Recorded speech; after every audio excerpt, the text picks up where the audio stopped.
ಇನ್ನು ಸುಹಾಸ್ ಕೊಲೆಯ ತನಿಖೆ ನಡೀತಾ ಇರುವಂತ ಸಂದರ್ಭದಲ್ಲಿ ಒಂದು ವಿಚಾರ ಗೊತ್ತಾಗ್ತಾ ಇರುವಂತದ್ದು ಏನು ಅನ್ನುವಂಥ ಸಂಗತಿ ಈಗ ಬಹಳ ಸುದ್ದಿಯಲ್ಲಿದೆ ಅಂತ ಅಂದ್ರೆ ಫಾಜಿಲ್ನ ತಮ್ಮ ಆದಿಲ್ 5 ಲಕ್ಷ ಹಣವನ್ನ ಸುಪಾರಿ ಕೊಟ್ಟಂತ ಕಾರಣಕ್ಕಾಗಿನೇ ಹತ್ಯೆ ಆಗಿದೆ ಅಂತ ಆರೋಪಿಸಲಾಗ್ತಾ ಇದೆ. ಅಂದ್ರೆ ಸರ್ಕಾರ ಹಿಂದೆ ಫಾಜಿಲ್ನ ಕೊಲೆ ಆದಂತ ಸಂದರ್ಭದಲ್ಲಿ ಪರಿಹಾರ ಏನು ಕೊಟ್ಟಿತ್ತು, ಆ ಪರಿಹಾರದ ಹಣವನ್ನ ದುರುಪಯೋಗ ಮಾಡಿಕೊಂಡಿದ್ದಾರೆ ಅನ್ನುವಂಥದ್ದು ಈಗ ಬಿಜೆಪಿಯ ಆರೋಪ ಆಗಿದೆ. ವಿಷಯ ಹೀಗಿರುವಂತಹ ಸಂದರ್ಭದಲ್ಲಿ ಸ್ಪೀಕರ್ ಯುಟಿ ಖಾದರ್ ಅವರು ಆರಂಭಿಕ ಹಂತದಲ್ಲೇ ಇದು ಪ್ರತೀಕಾರಕ್ಕಾಗಿ ಆಗಿರುವಂತಹ ಕೊಲೆ ಅಲ್ಲ ಅಂತ ಹೇಳಿಕೆ ಕೊಟ್ಟಂತದ್ದು ಇದೆಯಲ್ಲ, ಇದು ಬಿಜೆಪಿ ಹಾಗೆ ಹಿಂದೂ ಸಂಘಟನೆಗಳ ಸಿಟ್ಟಿಗೆ ಕಾರಣ ಆಗಿದೆ. ಮತ್ತೊಂದು ಕಡೆ ಕುಟುಂಬಸ್ಥರಂತೂ ಮೇಲಿನ ಮೇಲೆ ನಮ್ಮನ್ನು ಯಾರೂ ಕೂಡ ಇಲ್ಲಿಂದ ಸರ್ಕಾರದ ಕಡೆಯಿಂದ ಬಂದು ಇಲ್ಲಿ ತನಕ ನಮ್ಮನ್ನು ಭೇಟಿಯಾಗಿಲ್ಲ, ನಮಗೊಂದು ಕನಿಷ್ಠ ಸಾಂತ್ವನ ಹೇಳೋ ಕೆಲಸನೂ ಆಗಿಲ್ಲ, ನಮ್ಮ ಜೊತೆಗೆ ಯಾರೂ ಕೂಡ ಇಲ್ಲ, ಹೀಗಾಗಿ ಎನ್ಐಎ ತನಿಖೆ ಆಗಬೇಕು ಈ ವಿಚಾರವಾಗಿ ಅಂತ ಒತ್ತಾಯಿಸ್ತಾ ಇದೆ. ಸಫಾನ್ ಮತ್ತು ಆದಿಲ್ ಇವರು ಸೇರಿ ಪ್ಲಾನ್ ಮಾಡಿದ್ದಾರೆ. ಫಾಜಿಲ್ ಅವರ ತಂದೆ ಮತ್ತು ತಮ್ಮ ಫೋನ್ ಮಾಡಿ ನಮಗೆ ಇದಕ್ಕೆ ಯಾವುದೇ ಸಂಬಂಧವಿಲ್ಲ, ಖಾದರ್ ಅವರಿಗೆ ಕಮಿಷನರ್ ಕಪಾಳ ಮೋಕ್ಷ ಮಾಡಿದ್ದಾರೆ ಅಂತ ಹೇಳ್ತಾರೆ. ನಾವು ಪ್ರತೀಕಾರ ಮಾಡೋದು ಆಲೋಚನೆ ಮಾಡಲೂ ಇಲ್ಲ. ಡಿಪೆಂಡ್ ಮಾಡ್ಲಿಕ್ಕೆ ಹೋಗಿ ಬೆತ್ತಲಾಗಿದ್ದಾರೆ ಈಗ ಖಾದರ್ ಅವರು ತಕ್ಷಣ ರಾಜೀನಾಮೆ ಕೊಡಬೇಕು. ಇದು ಒಂದು ಮರ್ಡರ್ ಕೇಸು. ಈಗ ಯಾರು ತೀರ್ಕೊಂಡಿದ್ದಾರೆ ಅವ್ರ ಮನೆಗೆ ಹೋಗ್ತಾ ನಿನ್ನೆ ನೀವು ಯಾರ್ಯಾರ ಮನೆಗೆ ಹೋಗ್ತಾ ಇದ್ದೀರಿ ಗೊತ್ತಿಲ್ವಾ? ಸರ್ಕಾರದವರು ಯಾರು ಭೇಟಿ ಮಾಡಲಿಲ್ಲ, ಅವ್ರ ಜೊತೆ ಮಾತಾಡಿಲ್ಲ, ನಾನು ಅವ್ರ ಜೊತೆ ಮಾತಾಡಿದ್ಮೇಲೆ ಹೇಳಿ. ಹಿಂದೂ ಕಾರ್ಯಕರ್ತನ ಹತ್ಯೆ ರಾಜಕೀಯ ಜಟಾಪಟಿ. ಸ್ಪೀಕರ್ ಖಾದರ್ ವಿರುದ್ಧ ಬಿಜೆಪಿ ನಾಯಕರ ಆಕ್ರೋಶ.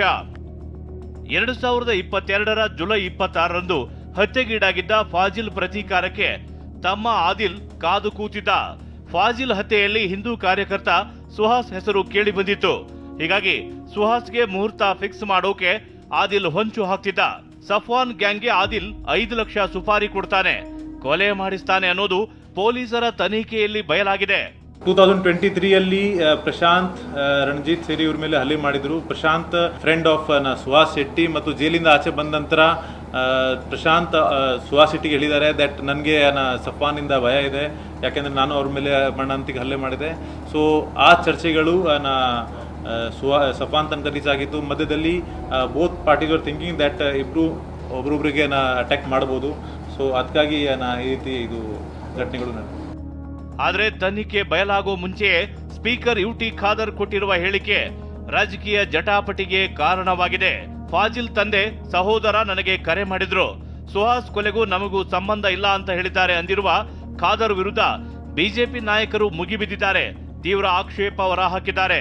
ಫಾಜಿಲ್ ಅವರ ತಂದೆ ಮತ್ತು ತಮ್ಮ ಫೋನ್ ಮಾಡಿ ನಮಗೆ ಇದಕ್ಕೆ ಯಾವುದೇ ಸಂಬಂಧವಿಲ್ಲ, ನಾವು ಪ್ರತೀಕಾರ ಮಾಡೋದು ಆಲೋಚನೆ ಮಾಡಲೂ ಇಲ್ಲ, ಆಗಲೂ ನಾವು ಅದನ್ನು ದೇವರಿಗೆ ನಾವು ಅದನ್ನು ಬಿಟ್ಟಿದ್ದೇವೆ. ನಾವು ಯಾವುದೇ ಸಂದರ್ಭದಲ್ಲಿ ಈ ಪೊಲೀಸ್ ಇಲಾಖೆಯ ಯಾವಾಗ ಕರೆದ್ರೂ ಕೂಡ ನಾವು ಸ್ಟೇಷನ್ಗೆ ನಾವು ಬಂದು ಅವರ ತನಿಖೆಯನ್ನು ಭಾಗವಹಿಸ್ತೇವೆ. ಖಾದರ್ಗೆ ಕಮಿಷನರ್ನಿಂದಲೇ ಕಪಾಳ ಮೋಕ್ಷ ಆಗಿದೆ. ಫಾಜಿಲ್ ಹತ್ಯೆಗೆ ಸರ್ಕಾರ ಕೊಟ್ಟ ಪರಿಹಾರದ ಹಣವನ್ನೇ ಬಳಸಿ ಸುಹಾಸ್ ಹತ್ಯೆಗೆ ಸುಪಾರಿ ಕೊಟ್ಟಿದ್ದಾರೆ.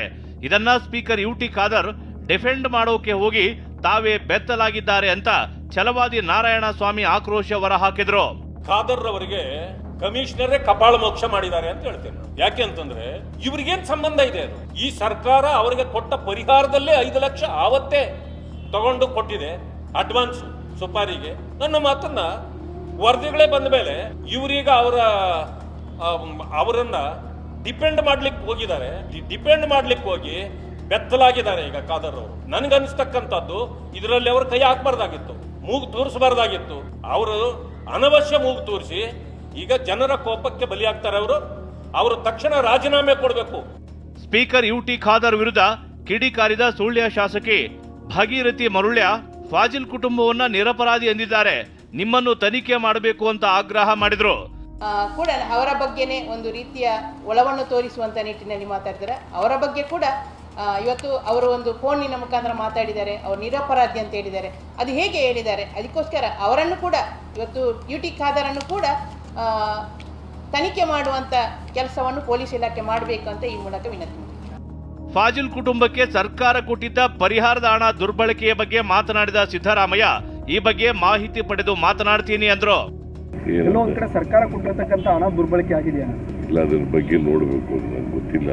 ದಿನೇಶ್ ಗುಂಡೂರಾವ್ ಮತ್ತು ಹೋಮ್ ಮಿನಿಸ್ಟ್ರು ಇಬ್ರು ಹೋಗಿದ್ರು, ಅವ್ರ ಜೊತೆ ಮಾತಾಡಿಲ್ಲ, ನಾನು ಅವ್ರ ಜೊತೆ ಮಾತಾಡಿದ್ಮೇಲೆ ಹೇಳ್ತೀನಿ. ಸುಹಾಸ್ ಮನೆಗೆ ಭೇಟಿ ವಿಚಾರದಲ್ಲಿ ರಾಜಕೀಯ. ನಿನ್ನೆಯಷ್ಟೇ ಮಂಗಳೂರಿಗೆ ಗೃಹ ಸಚಿವ ಪರಮೇಶ್ವರ್ ಭೇಟಿ ಕೊಟ್ಟಿದ್ರು. ಸರ್ಕ್ಯೂಟ್ ಹೌಸ್ನಲ್ಲಿ ಮುಸ್ಲಿಂ ಮುಖಂಡರ ಜೊತೆ ಸಭೆ ನಡೆಸಿದ್ರು. ಸಭೆಯಲ್ಲಿ ಯಾವ ಸಚಿವರು ಸುಹಾಸ್ ಮನೆಗೆ ಸಾಂತ್ವನ ಹೇಳೋಕೆ ಹೋಗಬಾರದು ಅಂತ ಮುಸ್ಲಿಮರು ಆಕ್ರೋಶ ಹೊರಹಾಕಿದ್ರು. ಈ ಬಗ್ಗೆ ಮುಸ್ಲಿಂ ಮುಖಂಡ ಮಾತನಾಡಿರುವ ಆಡಿಯೋ ವೈರಲ್ ಆಗಿದೆ. ಸುಹಾಸ್ ಶೆಟ್ಟಿರ ಔತುಗು ಮಿನಿ ಪೋಯುಂಟ ಹಿಂಗ್ ನೋಕೋಗು ನಂಗ ಸಾಮೂಹಿಕಮಾಯ್ತು ಪ್ರತಿ ಒಟ್ಟರ ರಾಜೀನಾಮೆ ಬೇಕಿರ ಚೊಲ್ಟ ಬೋಲ್ತ ಪಲಕಂ ಅವ್ರು ಎಲ್ಲಾರು ಚೊಂದರು ಅದು ಗೃಹ ಸಚಿವ ಅದಕ್ಕೆ ಬೇನು ಮಾಯೋ ಆಶ್ವಾಸನೆ ತಂದ್ರು ನೋಕೋ ಇನ್ಶಾ ಅಲ್ಲ ಎಂದ್ರ ಅವಡು ಉಂಟು ಒಟ್ರಾಸಿ ಊಡೆ ಆಲುಮಾರು ಆತಂಕತಲುಲ್ಲಾರು ದಕ್ಷಿಣ ಜಿಲ್ಲೆ ಆಲುಮಾರು ಪರ್ತು ಬೋಂಡ ಬೋಲೆ ಇಲ್ಲ ಬಟ್ ಆ ಹಿಂಗು ಹಂಗ ರಾಜವರೋಷಮೈ ತಲವಾರು ಬಿಚ್ಚಿ ಚುತ್ತಿತ್ತು ಅಟ್ಯಾಕ್ ಹಾಕಿಕೊಂಡುಲ್ಲಾರು. ಇಷ್ಟಾದ್ರೂ ಕೂಡ ಯಾವ ಸಚಿವರು ಬಂದಿಲ್ಲ ಅಂತ ಸುಹಾಸ್ ಶೆಟ್ಟಿ ತಾಯಿ ಸುಲೋಚನಾ ಆಕ್ರೋಶ ಹೊರಹಾಕಿದ್ದಾರೆ.